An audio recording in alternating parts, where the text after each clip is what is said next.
Այսօր շատ կարևոր օր է մեզ համար, նախ Արցախի սահմանադրության օրն է, շնորհավորում եմ մեզ եւ արցախցիներին սահմանադրության օրվա առթիվ, նաեւ մարդու իրավունքների պաշտպանության միջազգային օրն է։ Ցավոք վերջին տարիներին մարդու իրավունքների խախտման ամենածավալուն խախտումը արձանագրվեց Արցախում եւ 120,000 արցախցի 9 ամիս սովի մատնվեց աշխարհի աչքի առաջ եւ հետո 120,000 արցախցի բռնի տեղահանվեց իր պատմական հողից, իր տնից ու տեղից։ Սա վերջին տարիներին, կրկնում եմ, մարդու իրավունքների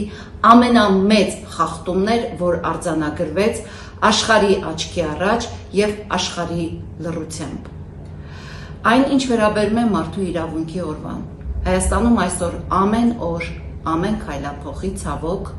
ոտնակոխվում ու բռնաբարվում է մարդու իրավունքը։ Մենք ամեն օր տեսնում ենք շինծ ու քրեական գործեր, ամեն օր տեսնում ենք շինծ ու դատավարություններ։ Նիկոլ Փաշինյանը վերջերս հայտարարեց, որ կառավարությունը ինքն է։ SMS-ով մենք տեսնում ենք մարդուն աշխատանքից ազատելու ամենապարզունակ եղանակները եւ նա ով չի հանդգնի, չի ազատվի աշխատանքից այդ SMS-ով, վստահ եմ հավի ճտի նման վիզը կոլորեն ու դուրս կշպրտեն։ Հայաստանը, որ ստորագրել է այդ իրավունքի կոնվենցիայի տակ, այսօր գոնե տարածաշրջանում ամենաշատ մարդու իրավունքները խախտող երկիրն է։ Հայաստանը այսօր ապօրինի ձերբակալվածների թվով ռեկորդակիր է նույնիսկ աշխարհում, ոչ միայն տարածաշրջանում։ Եվ այս ամենը կատարվում է Եվրոպայի հովանավորությամբ, երեկ մենք տեսանք 15 միլիոն եվրո նորից ուղարկեցին այս իշխանությանը, ինչի համար չգիտես, որ պատրաստվի 26 թվականի ընտրություններին եւ ցավոք մենք տեսնում ենք, որ այս իրավունքի խախտումները ունեն միջազգային հովանավորներ Հայաստանում։